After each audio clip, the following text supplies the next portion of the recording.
Okay, merienda time. This is the like Filipino merienda. Pwedeng pang breakfast, pero mostly parang sa hapon to or in between sa morning sinaserve. Meron pa nga ito sa Manila.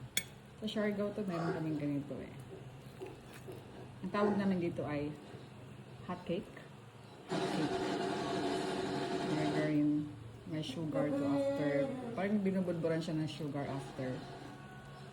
Masarap naman. Ito yung parang nung mga bata kami. Ayan. Ito yung mga binibili namin. Ngayon, ano to? 5 pesos. Actually, ganito to kalaki. Ayan. Ganyan. Yan lang. Sinabihan ko yung pinagbilhan ko na ano, na kontian niya ng butter yung sa labas, tapos konting sugar lang. So far, nakakabusog naman. Nakaka-nostalgia. Char. Parang nung bata lang.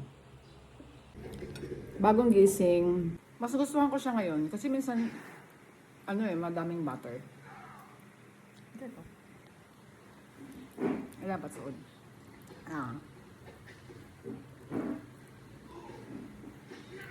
Ang sarap ng itong buhay, no? Pagkagising mo, may lafang ka agad. Parang buhay lang. Tama.